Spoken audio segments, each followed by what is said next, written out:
Good evening and welcome to this Monday edition of the Daily O. I'm Grayson Singleton. Thank you for joining us this evening.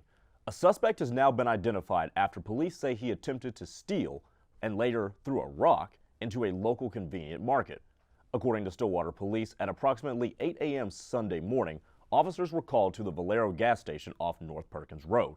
According to the victim, the suspect attempted to steal alcohol from the store before being confronted by an employee. The game has prompted further cries to adopt a shot clock in high school basketball. As of now, only 8 states in the country have implemented the shot clock on a full-time basis for high school basketball. The Oklahoma Secondary School Activities Association recently voted on the implementation of the shot clock, but the president's vote against it has delayed its installation. The shot clock would have gone into effect beginning in 2024. And I'll just go ahead and start with the Cowboys. The Cowboys have cemented themselves right now as a top 10 team in the NFL, fringe top 7. And again, we'll see what happens next Sunday night when they take on Philadelphia, who's the NFL's lone unbeaten team. But for the Cowboys, you have a defense that can take you to the Super Bowl because you have a dynamite pass rush with the tandem of DeMarcus Lawrence and Micah Parsons, and the improvement of Trayvon Diggs has been exponential year over year. Last year, we know he had all the interceptions. His ball skills are excellent. We knew that coming out of Alabama. His man coverage was terrible last year. This year, however, he's not getting turned around and burned on a weekly basis like he was a season ago. His man coverage is actually pretty good. Even that long ball that Matthew Stafford completed to Tutu Atwell, Trayvon Diggs was in fantastic position. And what that does is it allows Dan Quinn, the defensive coordinator, to do one of two things. Either he can put Trayvon Diggs one-on-one with the opposing team's best receiver, or he can put him one-on-one with the opposing team's number 2 receiver and then rotate your coverage over the top of the number 1 receiver. But you can only do that because you're confident that Trayvon Diggs' man coverage is exponentially improved. Final game of this Big 12 slate features number 6 Oklahoma hosting Kansas State. And we're just going to pick this one up in the first quarter. Aiden Martinez, the former Nebraska Cornhusker. We're going to see a lot of him in these highlights. Takes it around the left end for a 10-yard touchdown. Oh, and then he's going to do it with his arm. Finds Malik Knowles on the slant. 6-yard touchdown.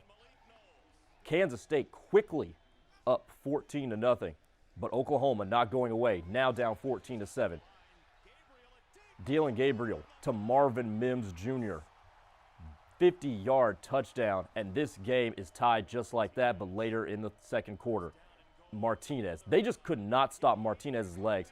Lunges into the end zone for the 3-yard score. Martinez's second rushing touchdown of the day, his third total touchdown, and he would not be done yet because in the fourth, Martinez, read option. Sooners just couldn't stop the former Cornhusker. He tends to have really good games against Oklahoma, by the way. Now a 2-score game. And then Dillon Gabriel is going to somehow get this play off and finds Braden Willis, the tight end, for the 1-yard score. So Oklahoma needs a stop, and, well, they can't stop Aiden Martinez. Another rushing score. Oklahoma will add a late touchdown, but Kansas State wins 41-34 and have won 3 out of the last 4 meetings against the Sooners. OU drops 12 spots to 18 in the latest AP poll, and Kansas State makes its first appearance of the year, coming in at 20. You knew you were bad at drafting quarterbacks. They've drafted quarterbacks horribly throughout the entire 21st century. The only quarterbacks they've ever had success with this century were Kyle Orton and Peyton Manning, neither of them the Broncos drafted. So let's keep that in mind. As a matter of fact, the quarterback the Broncos did draft, Jay Cutler, they flipped to Chicago for Kyle Orton.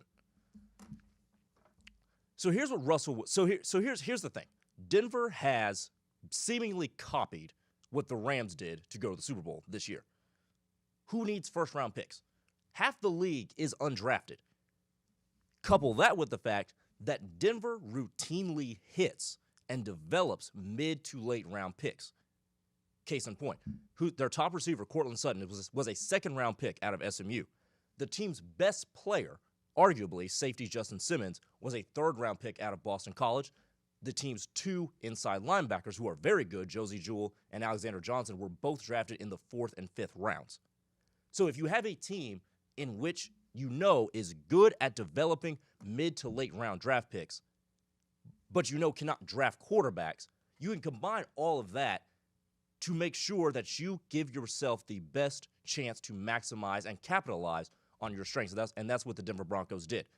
Remember, the Rams just won the Super Bowl with a win-now roster, similar to what Denver has, by the way, without first-round picks. The Rams haven't picked in the first round since 2016 because they shipped all of them for guys like Matthew Stafford, for guys like Von Miller, for guys like Jalen Ramsey, and others. Now, here's what this does. The Broncos' Super Bowl window is narrowly shrunken. This is the difference between the Broncos and the Rams. Denver's stars are very inexpensive right now. Yes, they re-signed Courtland Sutton, but you traded away Noah Fant before he got expensive. Jerry Jeudy is still on his rookie contract. Javonte Williams, who's going to be their lead running back market. I love Melvin Gordon, but Javonte Williams is the leading running back next season. He's still inexpensive. And then you've got corner Patrick Surtain. Bradley Chubb still has not been extended yet as well. And Russell Wilson does not have that high of a cap hit to where the franchise is hamstrung from being active in free agency. So I think this is a good win for the Denver Broncos, a team that I believe top to bottom has one of the top 3 rosters in the AFC, right up there with the Buffalo Bills. Probably the most underrated college coach in modern history, at least in the 21st century, surprisingly announced his retirement yesterday, and that is Villanova's coach Jay Wright. Jay Wright was the ultimate embodiment of player development. And there are players that go from not known to known in their differing spans of time. Now you might think, okay, some it takes longer, some it takes shorter. Is that the mark of a great developer? And I think it is.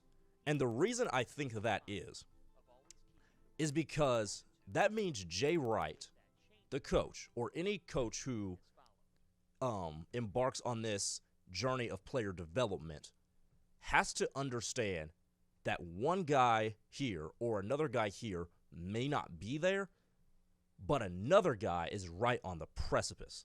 So here's my example.